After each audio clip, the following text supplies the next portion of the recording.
In this video, we're going to be reviewing one of my favourite running shoes of the past few years. We've got the brand new Puma Deviate Nitro 3 on the channel, and today I'm going to tell you the things I like, and there's a couple of things I don't like about this brand new running shoe from Puma.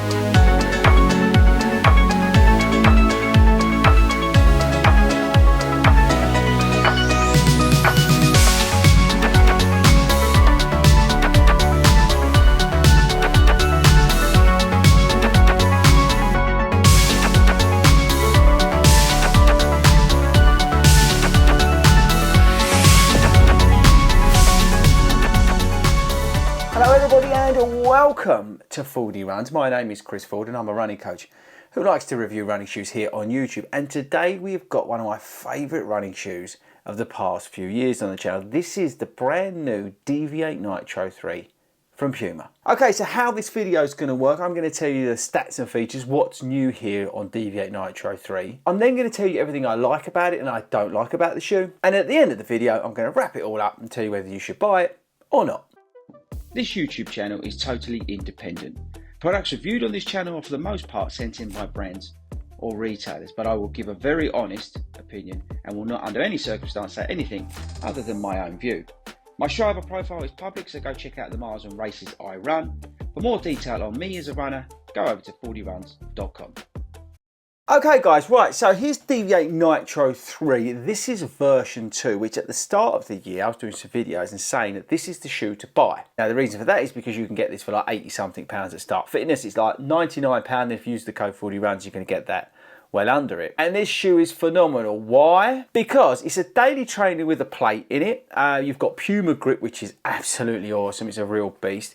You've got the Nitro foam, the Elite foam in here, great upper, fits true to size, and you can literally do everything in the shoe. And that's what made this shoe so amazing, is literally do everything in it. And the first version was the same as well, but version 2 really hit the spot. But version 3 is finally here, so let's talk about what's new. Firstly, it's got Nitro written on it. Next up, it's got the power plate still in the shoe, and actually the plate remains pretty much similar to what was on version 2. We've got Nitro Elite foam and Nitro foam, although this only says Nitro foam on it, it does have a layer of Nitro Elite in it as well. So a similar setup to what was on version 2. We've got a new stretchy sort of knit mesh upper versus the other version. Now hopefully the camera's coming out and showing you the differences between the two uppers. This shoe has increased in stack. So the stack height has increased. In the shoe we've now got 39mm in the heel down to 29, and yes, you're correct, that is a 10mm drop. The previous shoe had an 8mm drop. We've still got elements of power tape running around the shoe, which is good, and that helps with some of the stability in the upper. We've got a racy gusseted tongue on the shoe, enough padding around the heel, a little bit of a heel counter on the back to again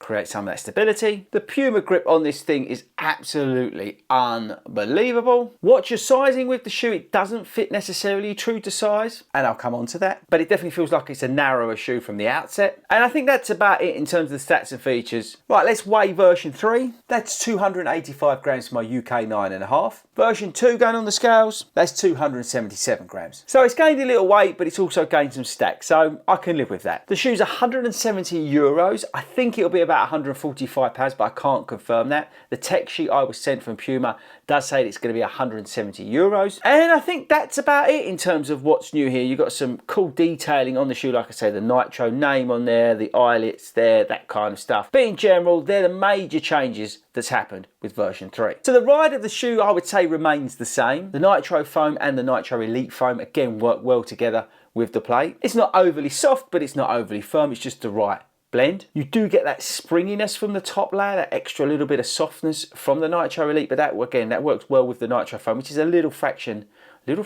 bad English, which is a fraction firmer. That's all wrapped up with the Puma grip, which just hangs on to anything that you're running on, and it's just an absolute marvel. The upper is thicker, and in terms of the fit, I would say you've got to really watch your sizing. I am a UK 9.5, and the first 3 runs I did in the shoe, I thought I need a UK 10, but this stretchy knit material has actually like sort of expanded out a bit, and it's not so bad now, and it's definitely working better than it did in those first 3 runs. But you really got to watch your size, and if you've got a wide foot in this shoe, you need to get the wide option or go up. The lockdown works well with the shoe. The addition of the eyelets all helps out in terms of the lockdown. I love the comfort of the shoe, and we'll come on to the things I like about it in a minute. But I just love the amount of foam and everything that Puma put into these shoes. They really hit the spot well. But the shoe works well at all paces. Easy pace, you know, marathon goal pace, a little bit quicker than that. The shoe can work through all the different gait cycles. You can do the heel repeats, you can do some of those speed sessions, you can do those longer miles as well. It can soak literally everything up. In terms of versatility, the shoe is fantastic because it can do everything. You can quite easily wear this in a marathon. And that's the thing I like about the Deviate Nitro running shoe. Okay, so let's move on to the things I like and the things I don't like. So firstly, the things I like. So firstly, I think it looks awesome. Anything with big writing on works for me. They could have had speed written on here, nitro, nutter, anything written like that, and I would love it instantly. I like the lockdown. I like the amount of comfort in the heel area. I like the fact that the tongue is not overly thick. It's just the right amount. I love Puma grip. I've said it about 1,000,000 times on this channel. I absolutely love Puma grip. I like how the foams work. I like how the foams work with the plate in the shoe. I like the ride. It gives you enough confidence to run fast, but at the same time you can ease off and just get some of those easier miles done very easily. I like the versatility of the shoe. I don't think the price is over the top. If this comes in at like 150, 145 pounds, I think that's correctly priced because you're getting such a versatile shoe. I like the weight, that works well for me. And that's probably about it in terms of likes. So my biggest dislike of the shoe is the narrowness. And that's a thing this year with Puma shoes. They are coming up more narrow than normal. So I would strongly recommend you check your sizing with these shoes. Now Puma are awesome because they do offer wide fit options, which for example you was able to get in version 2. So if you do need a slightly wider shoe, then definitely get the wider fit because it is noticeably narrower than that shoe. But other than that, there's not much here to dislike. I mean, the upper's definitely, I wouldn't say worse than this, but it's definitely warmer than this. But that's really it. I'm clutching at straws at the moment. So look, overall, again, Puma have done exceptionally well with the Nitro 3. I think the 10mm drop may upset some people. Me personally, I'm not that susceptible to drop, so I'm okay with it. But I think some of you may be put off by the 10mm drop. Oh, I do like, by the way, the increasing stack. I think that works well. But overall, the shoe continues from that other one. I mean, can I justify you going out and buying this when you can still get version 2 for well under £100? No, I would probably still say go and buy version 2 because version 2 is so good.